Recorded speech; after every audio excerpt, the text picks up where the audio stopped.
very pleased to start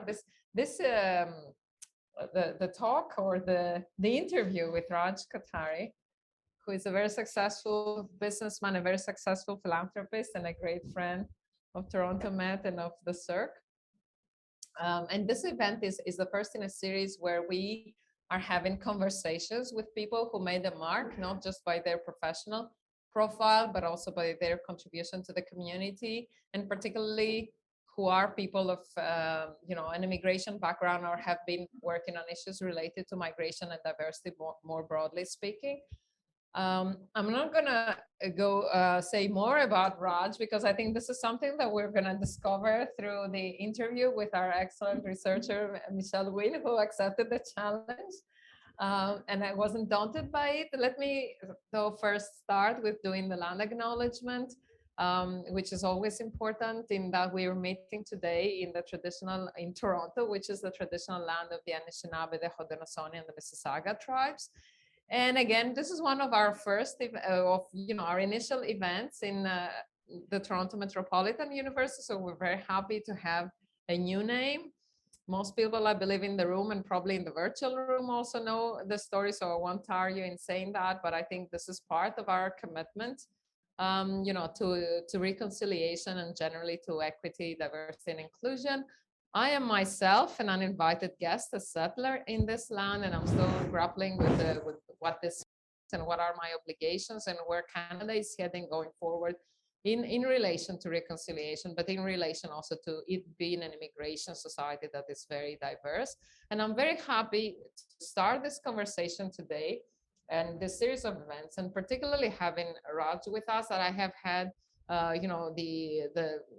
the great good luck to meet already a year ago when we had an event with the alumni, the Toronto Met alumni organizations, speaking about people who have made a particular contribution through not just their own philanthropy, because I think that's what distinguishes Raj, but through mobilizing other people to make a contribution to the community. And at the end of the day, what we do in a community, not just as individuals, is what makes more of a difference. And without further ado, I'll give the floor to Michelle and to Raj. Great. Thank you, Anna, for your introduction. And hi, good afternoon, everyone, and welcome, Raj. On behalf of the CERC team and our audience with us in person and online today, we'd like to thank you for joining us. And we're really looking forward to having this conversation with you. And it's my pleasure to be moderating it. So just to start, Raj, I know you don't want me to go into the details of your bio, but I'd just like to share a couple of highlights. You've received a Bachelor of Commerce at Pune University in India, an MBA at Cass Business School in the UK, and also attended Harvard Business School in the US. Throughout your career, you've worked as a chartered accountant in the UK and also spent 30 years here in Canada with PricewaterhouseCoopers, or PwC, which is one of the world's top consultancies. On top of that, you've served on many corporate boards and have also been an active philanthropist and fundraiser, like for the Stratford Festival and Soul Pepper Theatre. You've even dabbled in a little bit of stand-up comedy that I've seen. Currently, you are the chair of the University Health Network Foundation, the main fundraising body for Toronto's top research hospitals. To say you've been busy is an understatement. As an early career professional myself and coming from a family of migrants and refugees, I'm curious to learn about how you navigated your career to achieve so much, the motivations that inspire you to contribute to your community, and how all of this was achieved in the context of you being a newcomer and a visible minority. So if you allow for the next 20 to 30 minutes, I'd like to ask you some questions, and then we'll open up to the floor to the audience. Okay, so our first question today is, well, as researchers on migration topics, we're naturally really interested in people's migration decisions and journeys. So could you share with us a little bit about what motivated you to move abroad from India in your earlier years? Thank you, first and foremost, for having me, Anna. It's a pleasure being here, and Laura, for inviting me, and Michelle for. Let me put it this way. I lost my father when I was 14, and that was a turning point in my life. The turning point in part of the fact that I was born and brought up in a reasonably successful middle class business family. But I wanted to, so I went through various gyrations of ideas, from being wanted to be a Bollywood star at one point, foreign diplomat at another point, then ultimately realizing that the easiest way to become financially independent was to do my own thing. And that's what took me to England, because to do my CA. In England, I was again torn with the idea of doing my PPE, which was politics and economics at Oxford, which was really something I should have done. But the CA program in England allowed me to become financially independent of my family in 1 year's time. So I chose that. There's no regret with what I chose, because at the end of the day, that was only a vehicle to do what I wanted to do. Great, thank you. So when you moved from India, you eventually went to the UK and became a chartered accountant, and you had the opportunity to become partner at one of the sponsoring firms at that time. Why did you eventually leave the UK, and did the immigration policies there play a role? Yeah, did you think it was unfair?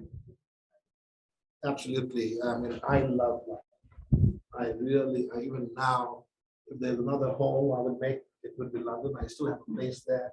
But I was very lucky. I mean, I'd finished my CA, I'd finished my MBA, and there was a second mistake I made. I was offered to do my MBA at Harvard Business School, but then my firm in England made me an offer that I couldn't refuse. They said they would pay for everything if I did my MBA in England, as long as I worked with them. So when you're young, you're piss and vinegar, you don't think about all these things, and you do, it makes them disappointed. But as I said, there's no regret. It was the immigration rules, and in spite of the firm's numerous attempts, Mrs. Thatcher had just taken over in 1979, 1980, and immigration rules changed in 1984. So the only way I could have continued to stay in England was to buy my way in. My family offered to buy my way in, but I refused to be bought in, if I may put it that way. I said, look, I had enough. I'd done well. I had enough demand from other countries. So I said, no, I'm not going to pay my way to stay here. So I left. I said, I'm going to take a break, go to India, went back home for a year just to check the environment, see how the family is doing, etc.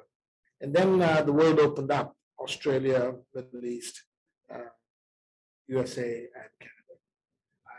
That's no insult to anybody in particular, but I thought Australia was a bit too far for me at that point in time. The Middle East, I did not want to be a second-class citizen. I hope I'm not offending anybody by saying what I'm saying, but that's how I felt, because you would be a second-class citizen there. And then it was between US and Canada. New York would have been an ideal place for me, but then I had two little girls at that time, 3 and 1.5, or 3 and 1. And I thought this Toronto was the right balance to bring my girls up. And that's why I chose Toronto. Great. Well, we'd love to have you here. And when you transitioned to Canada, there was another interview where you mentioned that you lost 6 years of your career. What was it like starting over, and how did you feel at that time? Yeah, I mean, when I came here, as I said, I would have been the youngest partner in England. So even if you allow for that, but all my experience in England, etc., though I was a British CA, a British MBA, was not given the recognition that it should have been in this country. I had heard that when you come from one of the developing countries like India, Pakistan, Bangladesh, Sri Lanka, or other developing countries, even Hong Kong at that time, yes, you would lose 2 to 4 years. But having graduated, qualified, done my experience in England, and when they said that this is the best we can offer you, I was angry, but I said, I'm going to bite my lip and show them that they are making a mistake. So within 5 years, I was on a partnership track. 6th year, I made partner after that. So I lost 6 years technically, but that's what it is. Yeah. And overcoming those initial challenges, you became the first partner of Indian descent at PwC Canada.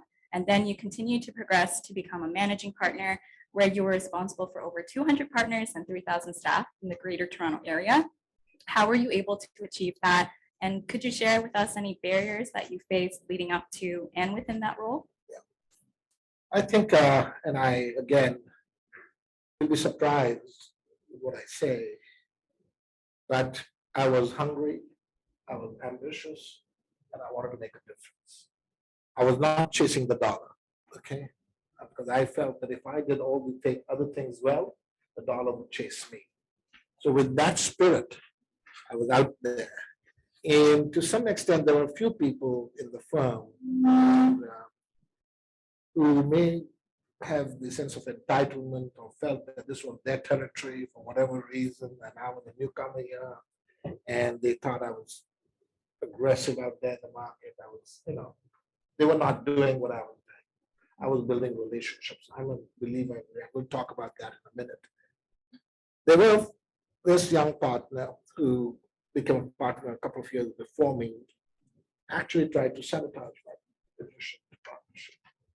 And we don't need to go into details of what they did or what, however, I overcame that.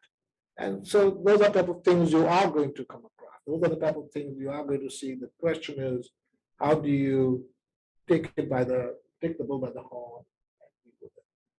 I mean, I remember telling one partner, a very senior partner in the firm, one day when he was condescending to me, and I said, close my door and laughed and said, look, I'm a professional, you're a professional. You talk to me like that, I'll talk to you like that. And I'll talk to you like that in front of other people. Would you like it?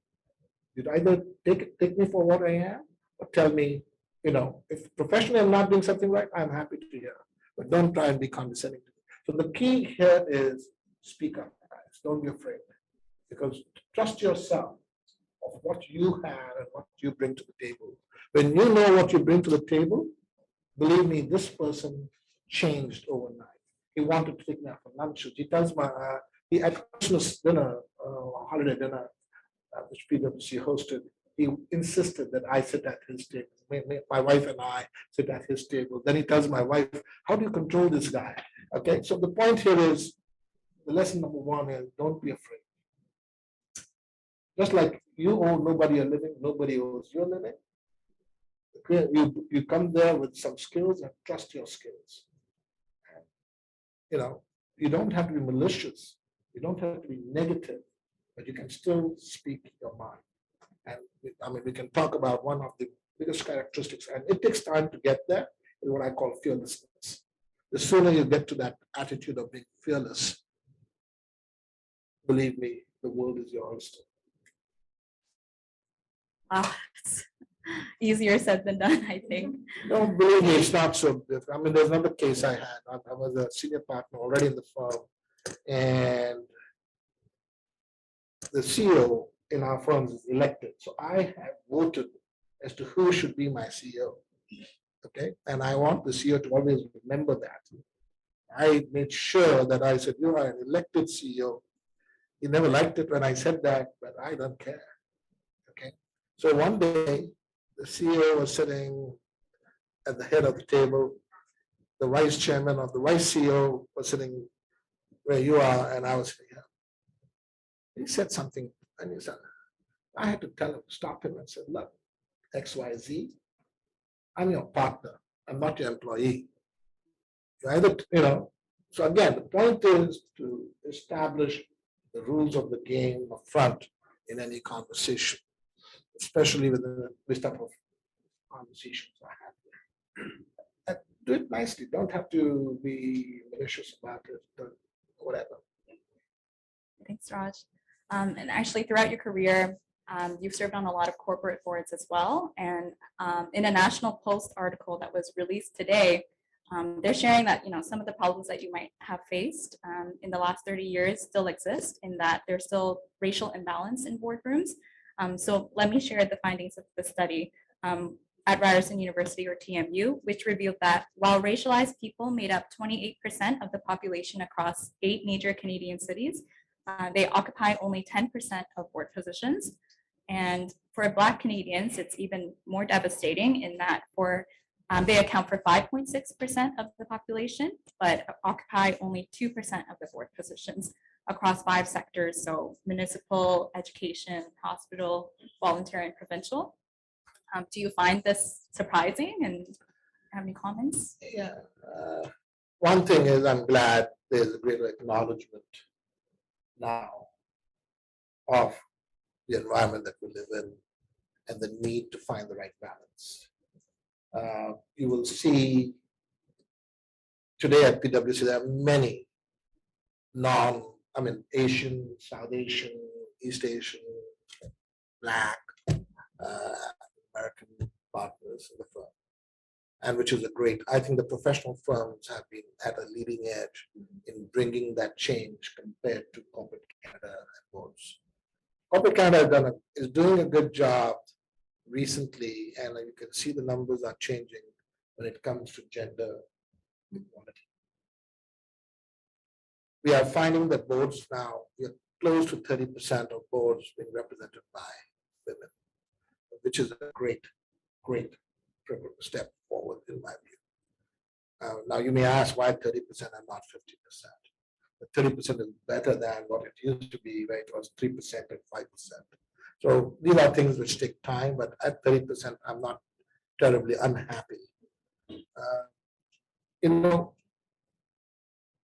When I left PwC, my fellow partners said, Raj, you'll be pretty easy for you to get a board. You're a brown-colored guy. Again, very candid conversation. There's nothing, they were not saying this to me maliciously, but hey, that's what, that political correctness had gone so far that I was afraid that we are going to ignore another part of the population of our community, which we should not be. Therefore, yes, these numbers do surprise me, and at the same time, they don't. But at the same time, I will say people like Trump get elected because political correctness has gone too far. We've got to find the right balance. Okay, and to answer, sorry, I'm moved away from the specific question of yours. The Black Lives Matter, the thing that happened to Lloyd, changed things also. Don't forget that. And this is only a recent phenomenon. Now, what I'm afraid of is people don't start believing that, okay, now we are getting brown, blacks, yellows, and everybody on board because this happened and they don't deserve to be, but we want to be seen to be doing the right thing. And that's what makes me fun. Because there's a lot of people there saying, how am I being seen to be doing the right thing than wanting to really do the right thing? Performance. Yeah, okay. And therefore, we need to be careful here as to how this whole situation is handled. But whatever the reason may be, there is recognition, there is acknowledgement that there are imbalances in the community, and how do we correct that? How soon it can be corrected, I don't know. Again, personally speaking, you'll be surprised that with all my designation and qualifications and all my experience on boardrooms, there are certain boardrooms where you are still not being invited. Though the people would say you would be a natural fit. Okay, but so again, be aware of it, that's all. There's not much you can do, but that is still happening. There's a lot of lip service. The lip service is more, as I said, to be seen. Am I seen to be doing the right thing? How is this whole ESG, for example? People are writing volumes in their annual reports about ESG, but how many people really understand what the ESG means in terms of implementation, in terms of day-to-day stuff? Is a big question mark. The same thing, in my view, is this whole issue of diversity on boards, or diversity on boards. A lot of it is happening for the right reasons, but there's a lot happening because people want to be seen to be doing the right thing. Yeah. Do you have any thoughts on how you can challenge it so that it's beyond just doing it to be seen? To be honest, as I said, forums like this, people have to speak up. There are people who put things on LinkedIn and you challenge it. Even when Jeff Beatty wrote something on LinkedIn, I had no problem challenging him. Great man, great guy, great board member, but his angle was not right, and you have to speak up. But then, of course, you have to be also aware of the consequences of speaking up. And I'm not afraid. I'm not, as I said, I'm not begging anybody to give me board positions or anything. Let them come to me. If they need me, I'll be there. thank you for leading by example and the fearlessness that you spoke about, right? Yeah, absolutely. So not only are you making a lot of corporate progress and challenging the inequities in PwC, but you're also driven to dedicate a lot of your time to philanthropy work as well. Could you share what your motivations are in your volunteer work there? Absolutely. I mean, it was a very selfish reason, maybe you might say, though I grew up in a family which had an element of philanthropy on day-to-day living and all that stuff. But when I came here, I knew zero people. I knew nobody. So if I had to make inroads in the market, in the community, in the people, then I had to build relationships. So I used different ways to build relationship.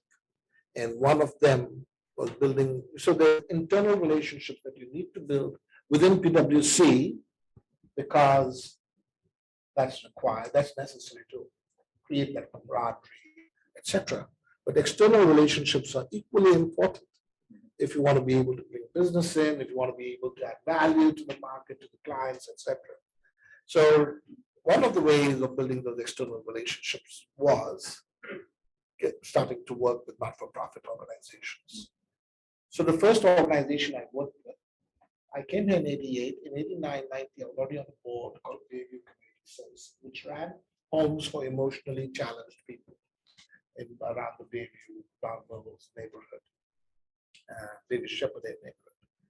After having that, I joined the board of Indo Chamber of Commerce. The Indo Chamber of Commerce became a good anchor for me to be able to see in the Indo-Canadian community, as well as other communities and corporate Canada. So again, I was strategic into that. And and I basically was supported by such a great team that not only we increased the membership, but one thing was I was committed to moving that organization from being a pure brown organization to being a Canadian, Indo-Canadian organization. So I had corporate Canada. I managed to bring Sun Life, Royal Bank, BMO, PwC, Coops and Live brand, KPMG, all these people to support this, and it became one of the major enterprises, which became, again, I would say that was the point from which my philanthropic activity took a huge trajectory.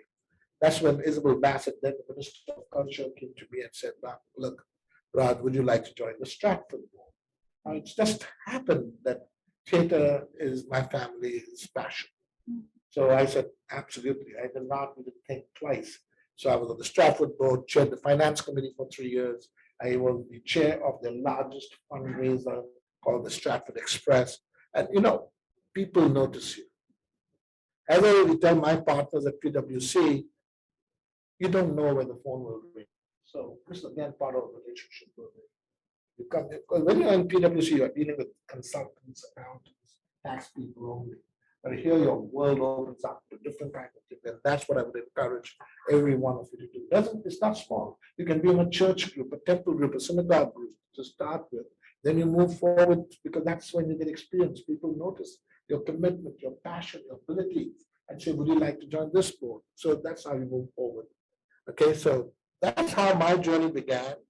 And I'm not looked back. I've served on so many boards, including founding member of Enactus, which used to be called East Canada or SIFE. I was a founding member of SIFE in Canada, along with 3 other people. So that's very inspiring. So key is get engaged, guys. Get engaged wherever you can, even in the school. Here there may be societies, communities where you say, how do I get engaged? That is the beginning of this whole philanthropic journey. And the philanthropic journey is where you get noticed for doing other things. You meet different kinds of people rather than just the people. If you're a technology guy and you're not just dealing with technology people, but you may meet other people and they say, hey, your technology skills can be useful to us. Yeah, and you can help that organization. So all I'm saying is get involved.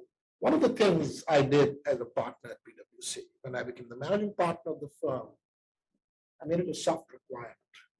Because when I joined, there were only 40 out of the 200 odd partners in Toronto who were involved in any not-for-profit activity, giving back. And I was absolutely aghast. So I made it a soft requirement that every partner of mine must be engaged in a not-for-profit activity in terms of as a board member, as a committee member, whether it be a church, whether it be a hospital, whether it be an arts organization, whether it be an education organization, or they could join business association like Investment Fund Institute of Canada and volunteer their time. So that became a soft requirement. And then within a year and a half, 2 years, I had 140 people who were doing it. Okay. Yeah. That's great. I was going to ask you how you managed to motivate others to give back, but it's clear that There are you. two things. One is by making it a requirement like Right. I did at PwC, but the other is you'll be amazed that when you come across people, there are so many people who want to find a way to give back, but they don't know, especially newcomers. You know, one of my fears as a person who has been in the fundraising and these philanthropic activities at UHN, where my target is to raise $1 billion in my tenure as the chairman of the hospital. I'm at about 700 million. So if you have any rich friends who wants to give us some money, let me know. I'll leave my card or you can connect with Anna. But the thing is, there are so many newcomers here who don't know how to get engaged. It's not just money. Money will happen, but sometimes it's that time when all that is equally important. So I am working, I mean, I get a lot of calls of people saying, Raj, how do I get engaged? What are the things you can connect me to? If there are openings, I'm happy to connect them to, or I tell them what are the other things I might do if I was in their shoes. Yeah, thank you. And when you mentioned about newcomers wanting to give back, it's always been important throughout your career and your philanthropy work to stay connected to India. I'm wondering, do you still consider it as one of your home countries, or is Canada your home? Well, that's a very good question. First 20 years of my life, I was in India. All my family is still in India. I'm the black sheep of the family who has chosen to make outside India my home. So I used to go to India 4 times a year before COVID, even if it was just for a week. My mother, my brother, my sister were all there. But what I got from India in the first 20 years, I mean, I don't know how many of you have read Pilgrim's Progress, which basically where the Jesuit says, give me a child for the first 5 years and I'll be answerable for all his life. Okay. So what I'm trying to get here is in the first 20 years of my life, I got so much out of India through their education system and for nothing, literally pennies. My daughters, when they went to BSS, I was paying $50,000 a year. Okay, by the time all the costs were accumulated. I paid not even $50 a year to get my education in those days. Okay, so and I went to a private school, a Jesuit school run by Jesuits. I couldn't have got a better education than what I got from the Jesuits there.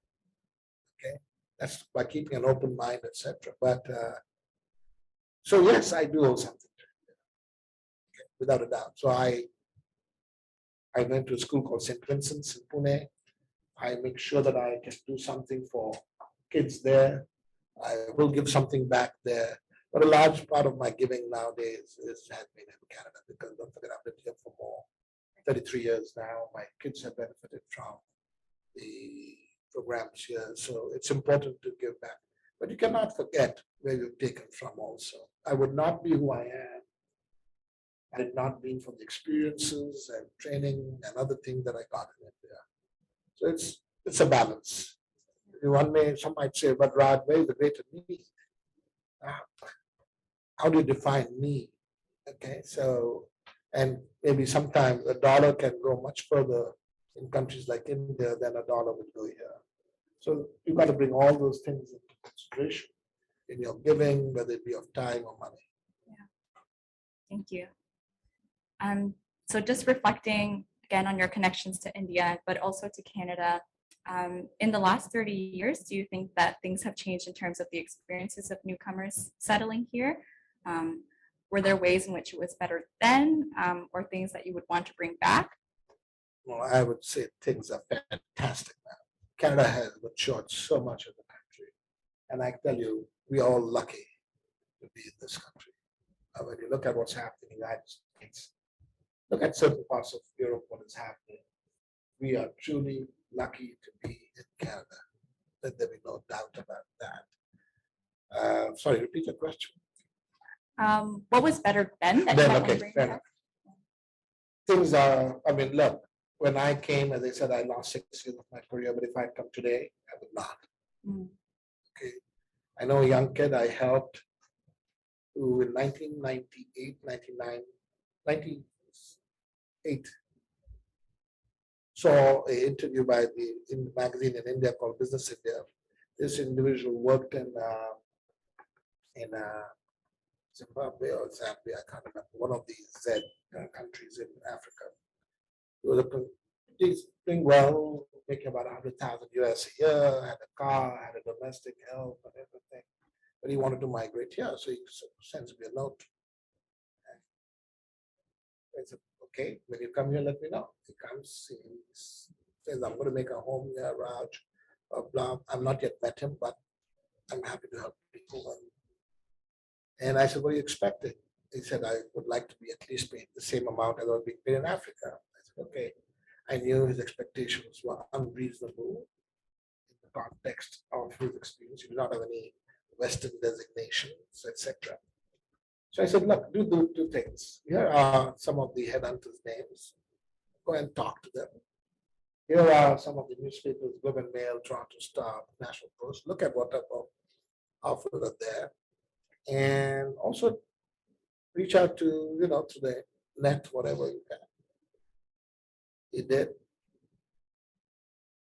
2 months later, he called me and said, Mr. Kothari, I have not even got one interview.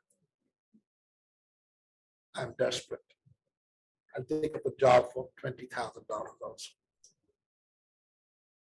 I said, okay, you don't have to go that far. I connect him to the organization which gives him a job for $55K. Today, this young man is making over $1 million in this country. Okay. So Is he looking for employees? no, but what the point is, he's always looking for. He's always looking for. So he's with one of the major financial institutions now. The point I'm trying to make is that was not possible then, but it is possible now. A recent person who came to this country from India about 4 years ago, we managed to help him find a job and move on. In 4 years, he's making $180,000 a year. He doesn't have, he converted his designation from Indian to Canadian, but still does not have the depth of experience, but that's the change that has happened. I did not start at that number when I came to this country in spite of being a British CA. So not only I took a 6-year cut, but I also took an income cut. But so from that perspective, it is much better now than it was then. The opportunity, as you said earlier, people are more open to different people, different cultures, adapting here.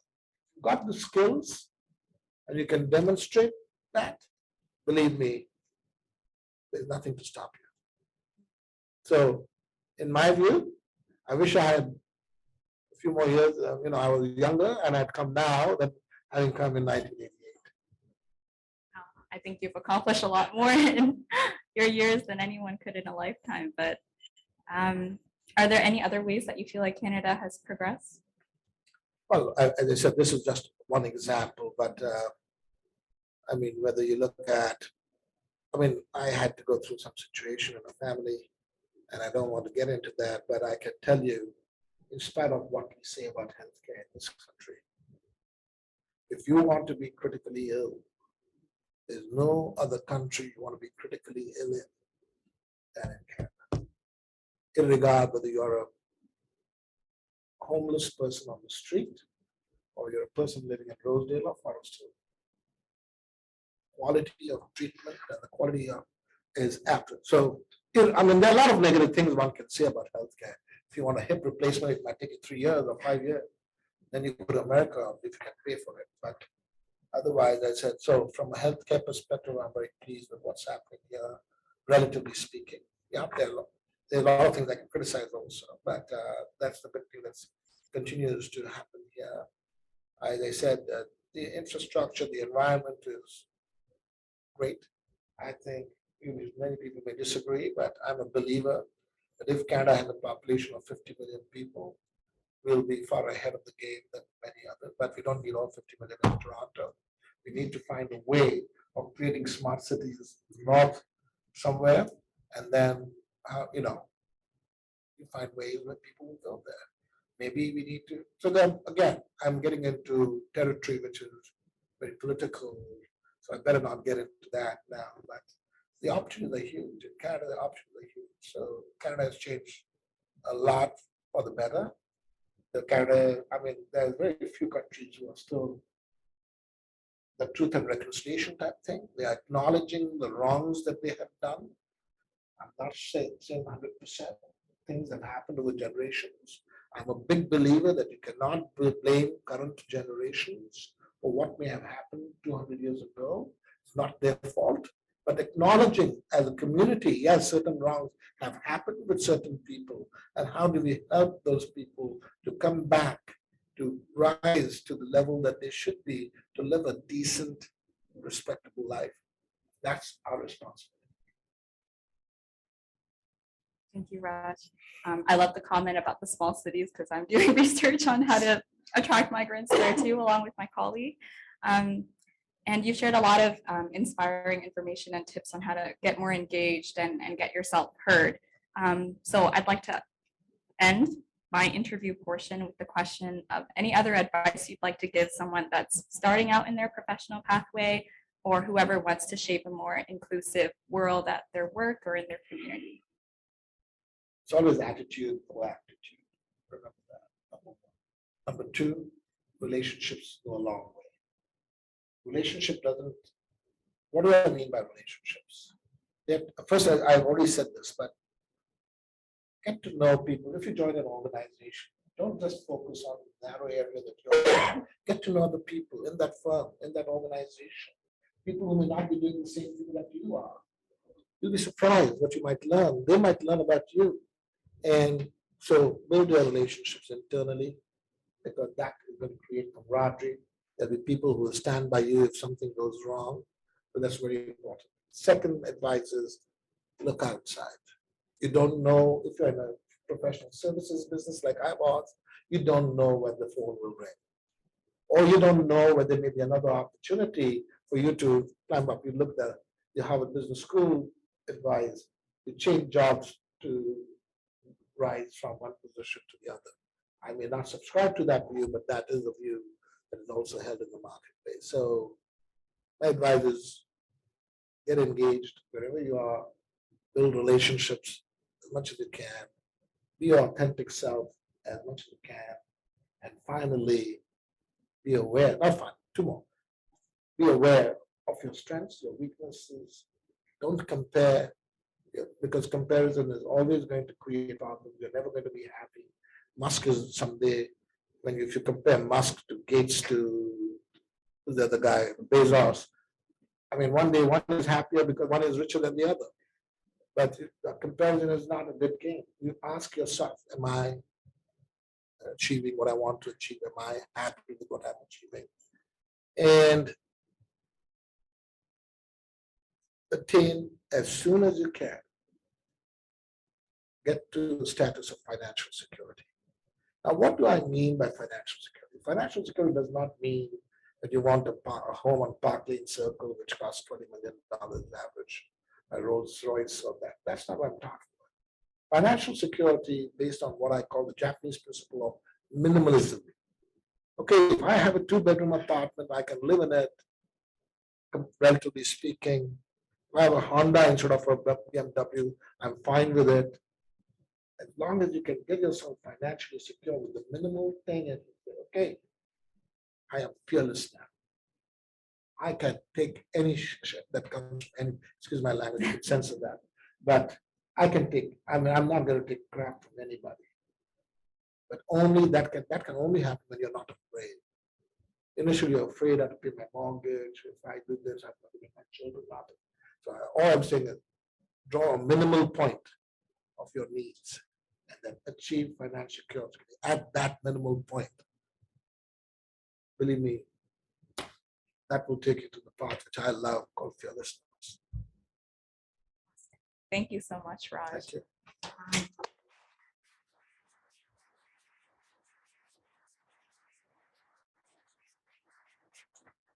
Well, I'm sure people have questions now. Awesome. So we're going to start with questions in the room. So we have Eunice here who's going to take some questions in the room, and then we'll move to questions online. And we have Richa here, our senior research associate, that will take questions for you. So thank you, everyone. Please feel free to keep bringing the questions in via Zoom. So I know you probably can't tell, but we can see you. So feel free to turn your cameras on if you want.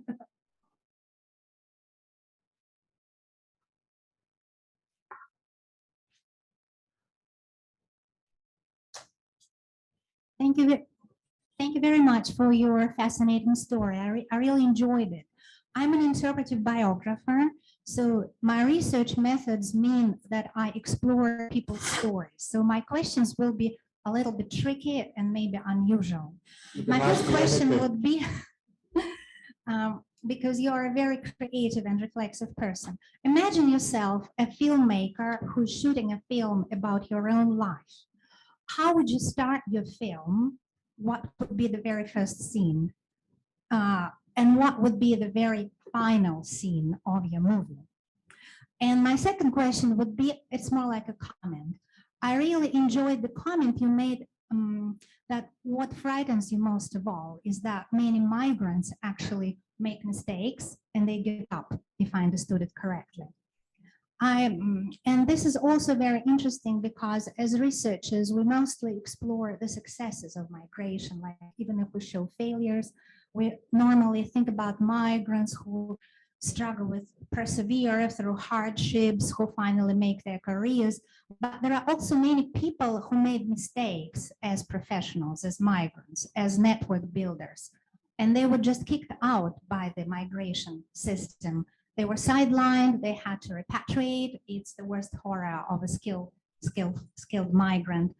Do you know any cases, maybe from your personal life, from people you know, of migrants who have eventually managed to come back? I'll start with the second question. The first question is a tougher one, believe me. I've never thought of myself being filmed by anybody. But there was as you and I know, unfortunately, there are many qualified or highly qualified people who migrate to this country and then take up menial jobs, delivering pizzas, driving taxis. There was a young man, or middle-aged man I came across who was driving taxis, and he was driving me all the time. He was actually a diplomat from Afghanistan, Kuwait. And I encouraged him to go back to school and study international relations or whatever. Now, post-COVID, obviously, I have not been in touch with him. I'm very honest with you. But here was somebody who recognized that he was going through a journey which was not necessarily the right journey for him, but was willing to bring change in his life by going back to school. That is one example. There are some stories I've already told you of that young man who was literally giving up and willing to work $20,000, unreasonable, and now making $1 million.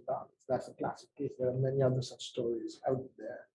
So the key here is finding the right people, talking to the right people.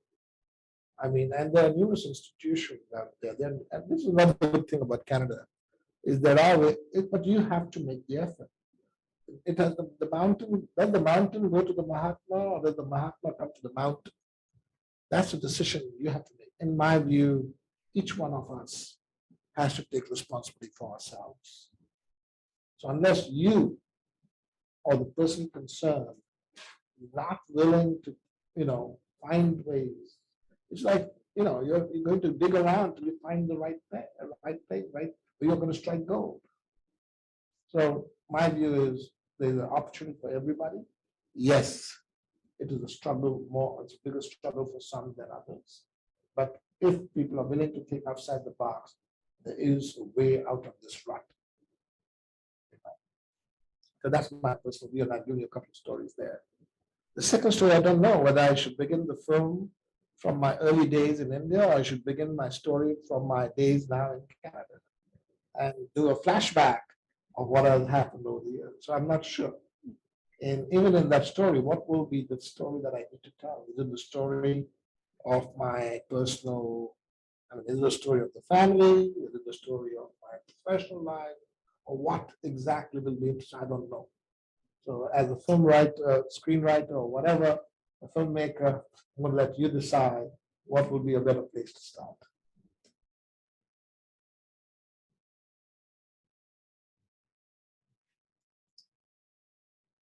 I really like the idea of fearlessness. So I'll try to ask my question. Usually I don't in this kind of settings. So glad.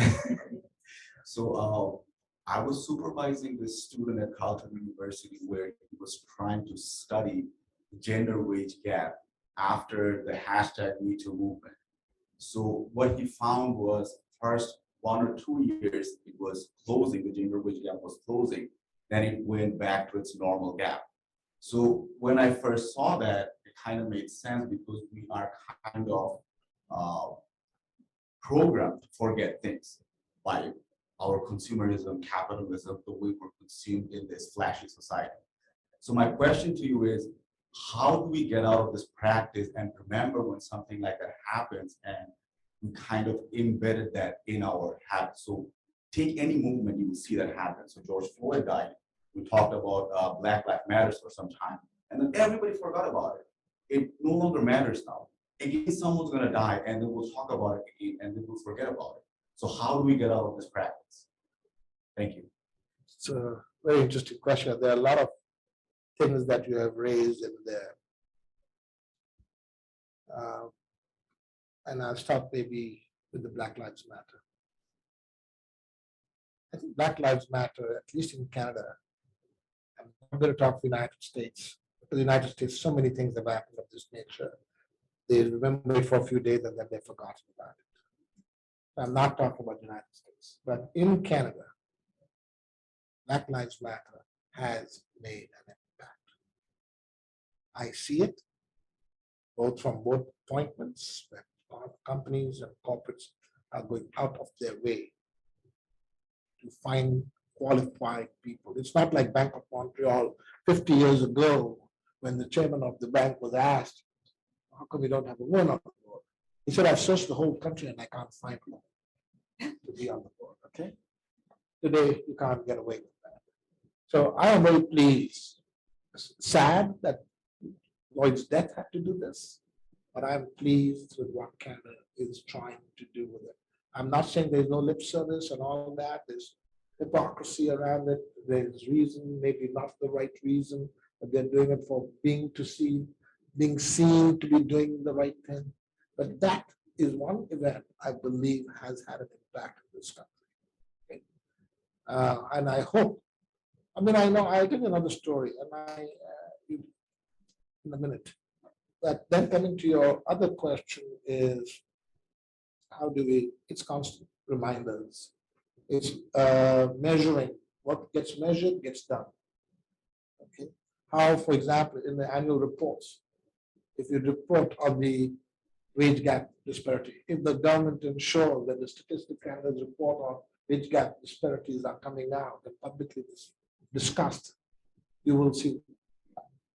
Remembering what has happened is important so that you don't let it happen again.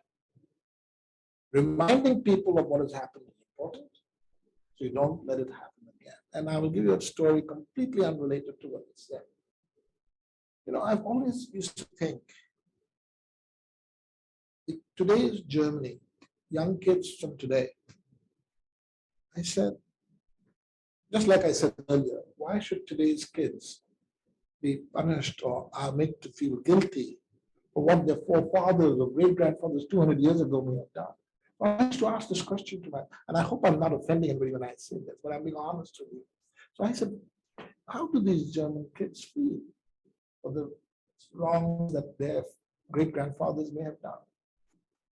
So I had an opportunity to speak to a colleague of mine from our business school who was a German. And then I came across a young man who done his PhD and was working at McKinsey, and asked him the same question. And finally, in about 10 years ago, when I was in France, my daughter was doing an exchange program, and she had a friend who was a German. I asked him the same question. And I was absolutely dumbfounded. Each one gave me the same answer, as if it was what they were taught in school to say. But it was not. They were authentic. And I asked them how they feel. They all said, we want to be reminded so we make sure that this never happens again. So to your point, we have to find ways of communication. Schools like yours, how do you create this dialogue to make sure that it is highlighted again and again and again? You never let it come back to the same denominator that it was. I hope I've answered your question. Yeah. Yeah, thank you, Raj. So many things. I want to restrict myself to one question is, one thing I think you said, we're not guilty for the past, for what our parents and grandparents and great-grandparents did, but we're responsible for what we do today. And I think definitely that is true. We are responsible in that sense. And I think that also holds for truth and reconciliation, because for me also that is a question that I confront with myself. In what way, and not just myself, in what ways is an immigrant or refugee to Canada responsible? I think we're responsible for now and going forward, not for the past. But my question is, you said Canada has changed, and I think one reason why it has changed is we have you here and so many other people. But is it so? I've heard the story when people talk about gender inequality, and they say, it took us 35 years to get to somewhere, as you said, from 3 to 30%. Why are you guys complaining about ethnic and racial inequality? It's just a matter of time. Do you think it's a matter of time? No, it is not. I mean, if Canada needs to look at Japan, look at all these countries, Japan is going to have a huge problem because they have literally no immigration. Okay, they're going to have huge issues with who's going to do the work. We are lucky with the immigration policy that this government has. And I don't think, as I said to you, I lost 6 years of my career to get back to a point. Today, people probably lose about a year of their career, or 2 maybe at the most, to get back to the point where they should be. What we need to do is dismantle, and I'm, again, hopefully not offending. I know the Toronto Metropolitan University is evaluating creating a medical program and all that. I'm so glad they are. Because we need to find, and again, I'll give accounting profession a great kudos, because now you can be a CA or a CPA or anything from any part of the world. Within a year, you can get licensed by going through the exam process. But if you come with medicine from any other part of the world, you'll be doing interns, this, that, and whatever. And the medical association want to restrict these numbers when the need for doctors is huge. You tell me, what are we doing to dismantle those organizations? Those organizations need to be, somebody needs to find a way that these organizations recognize the need of the country. And they are basically becoming bottlenecks for the development and for the care that this country needs. So again, coming back to your question, which was? Is this a linear progress? Like, No, so is it time, a matter no, of it's not, no, time? it's not a matter of time. It's not. Yes, it's a matter of time in the sense it took 35 years then. Hopefully this will happen in the next 5 years. Okay. And as I said, if you look at the movement for women on boards, really began where the 30% rule came in, not a rule, but a guidance came in, was from a lady in England. She used to be the chief investment officer of one of the top asset management firms. I can't remember the name. But she started the movement. She brought it here. Victor Doiding and they announced it together. And so there is momentum. And believe me, I am seeing that today. Okay. So yes, it is a matter of time. There's no doubt, but it's not 35 years. That time is far reduced, maybe 5 years.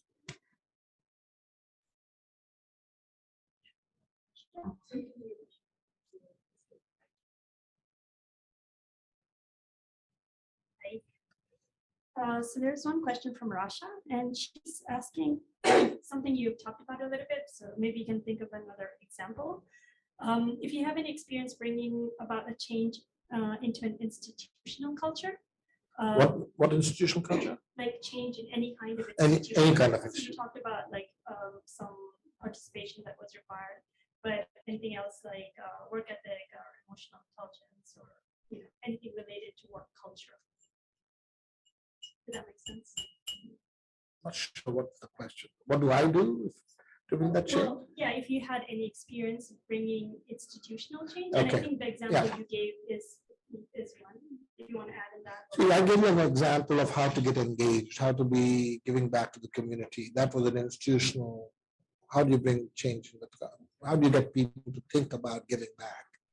Same way, there are different people. For example, at PwC, though I disagreed, the people wanted it. I said, okay, try it out. They created these circles called the Latin American circle, the yellow circle, the white circle, the brown circle, black professional circle, and all that. I was not for it. I'll be very honest with you. I was saying, why do you not make it a circle which says friends of rather than that? So because you want an inclusion of everybody. How do you include? Otherwise, you make these exclusionary circles. Somebody came to me and said, Raj, can we start a circle for a particular religion? I said, hello? I mean, once I start one, then within that religion, there are many sects. Where do we start? So I am a big believer. This is Raj Kothari's personal view, not PwC or any other organization's view, that create within your institution opportunities of inclusion. Because as I said, I'm going to say this, my biggest fear, this is what I raised at a board meeting, is with all these exclusion, this circle, that circle, that circle, one circle is being completely ignored. And if that circle gets mad, gets angry, more Trumps will be created. Okay? And I'm being very, again, don't ignore the white guy. Just by saying, okay, he had the privilege for so many years. No, that's not the right approach. I'm sorry. You got to include them in this change. If you do not include them in this change, we are in for trouble, guys.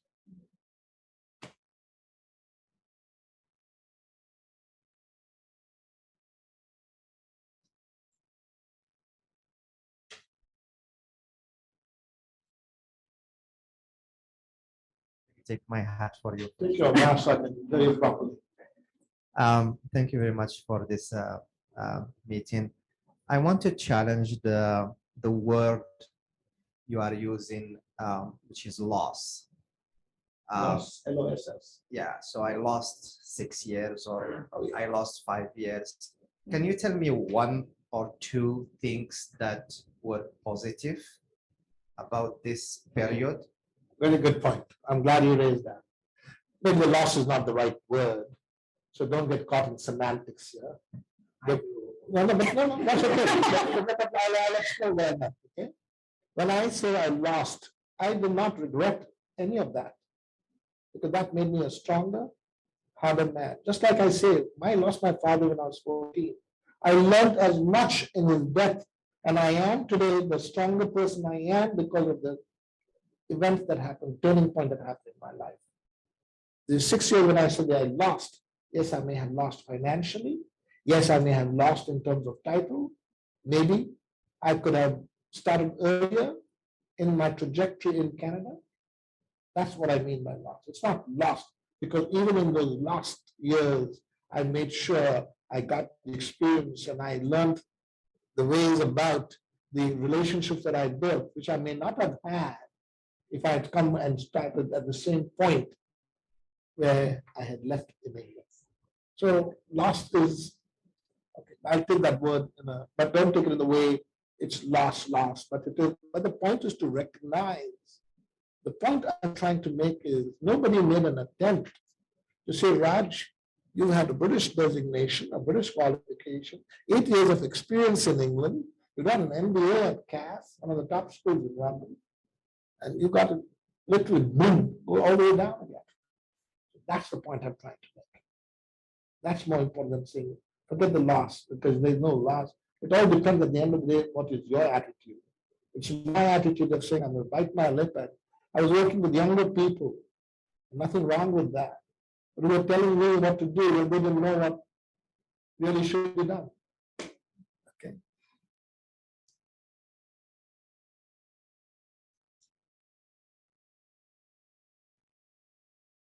Thank you very much for your inspirational speech. I really enjoyed it. I'm actually going to diverge a little bit. I'm asking this question because you mentioned that your kids were little. Sorry. I said, I'm asking this question because you mentioned your kids were little, and that's why you chose to come to Toronto, right? Yeah. So immigrants, first generation immigrants, especially colored immigrants, they struggle with identity at some point in their life.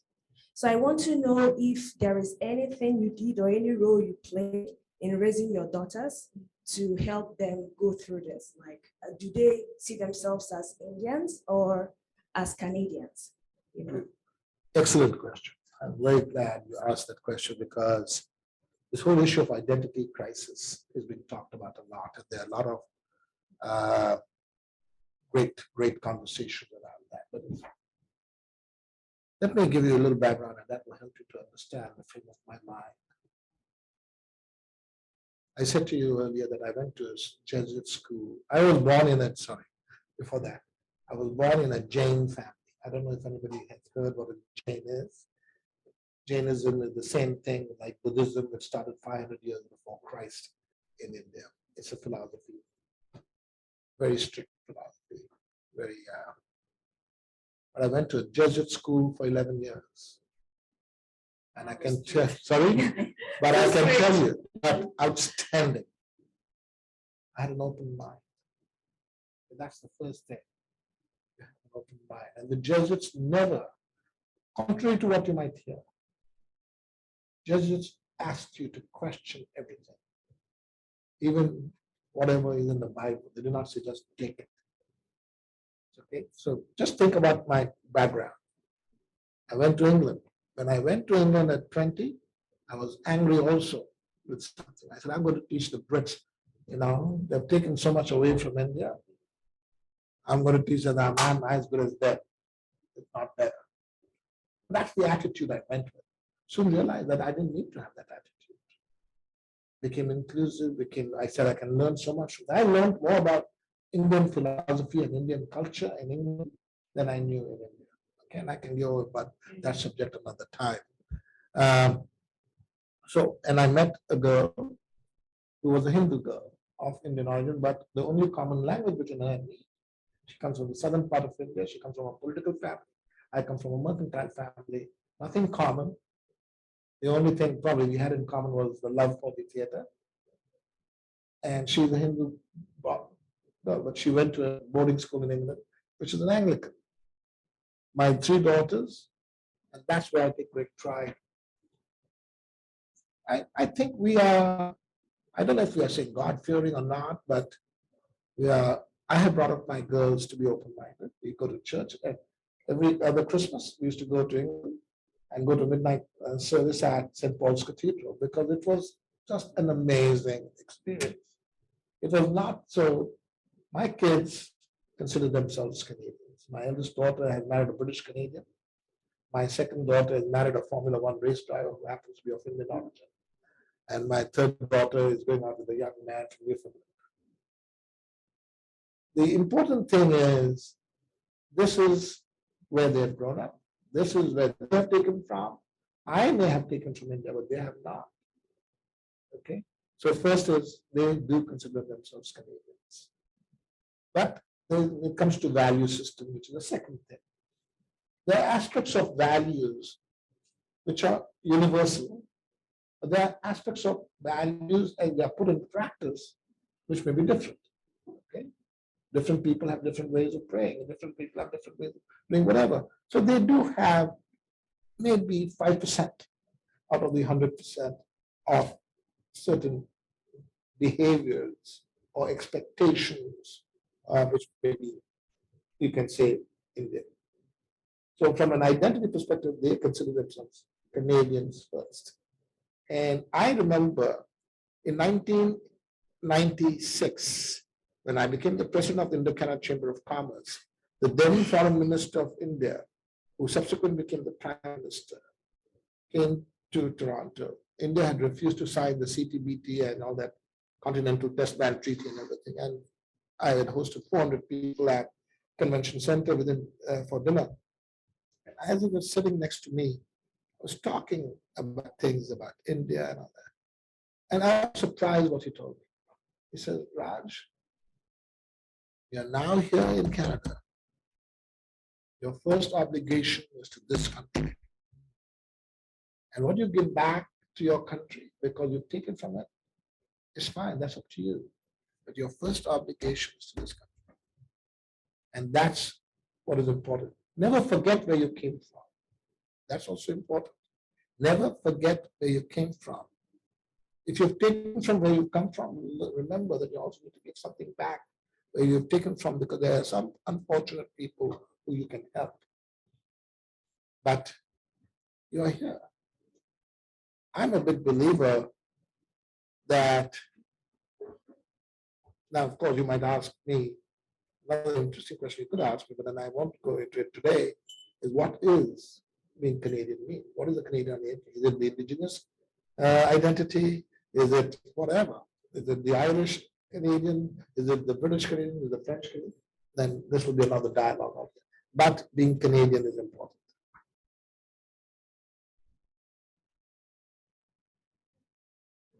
That was an inspiring point.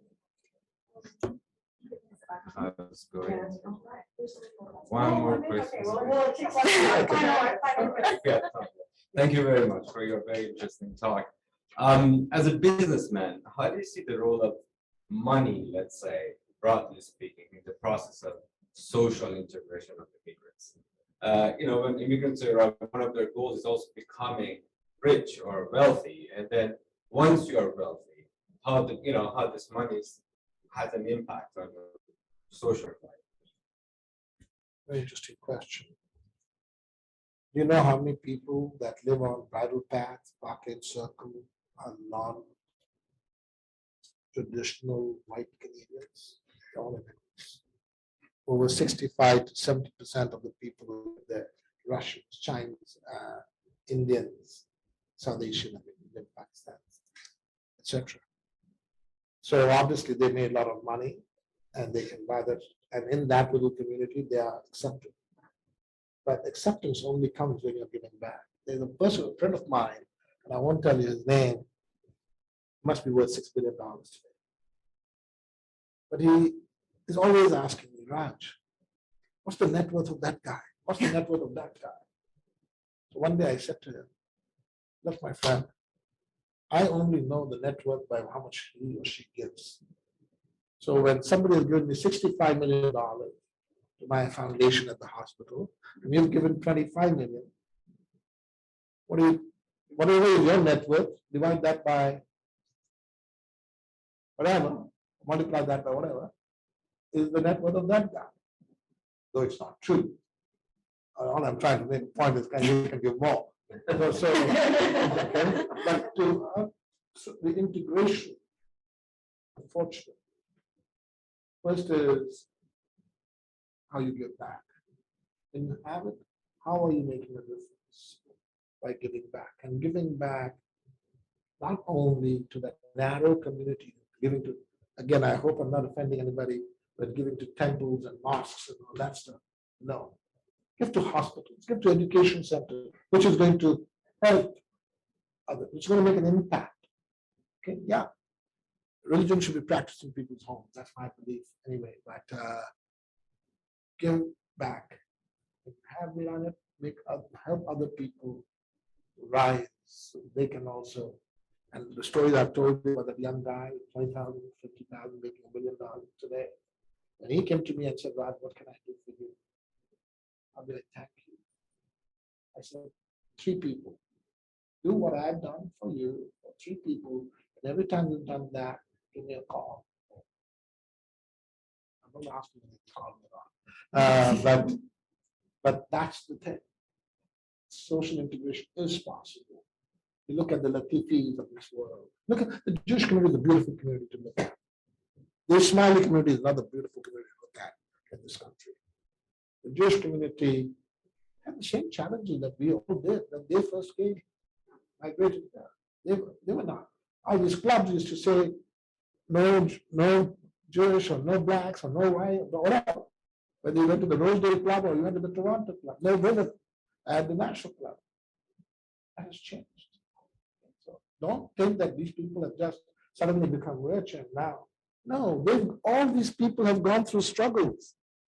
But now what they have done, or the Jewish community has done superbly, is giving back, not just to the UJA, but they are giving back to all these institutions in Canada.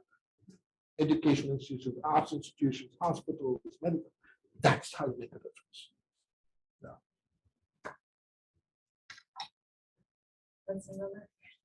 Oh. I'm worried because I know people, I know you have a meeting and I know other people have a meeting. I even know I'm in Hampton even here. But I think it's been so compelling and thank you both. Both Michelle for rising up to the challenge, but also Raj for such a compelling, story and many things that we don't get from research. I have to admit, no, I wouldn't like, as most of us are researchers here, but so many things that we get from such a talk that we don't get from many research talks, big analytical frameworks. And actually, I wanted to finish before with this positive thing about the Canadian identity, so we can have a rendezvous in the future to talk about Canadian identity. Yeah. Let me take an opportunity to thank everyone online, all the people in the room, and to give a rendezvous for next Thursday. So in 10 days' time, when Tariq Madood will give us his take on the, on some of these issues and all the hurdles and the challenges and how you overcome them. And thank you all.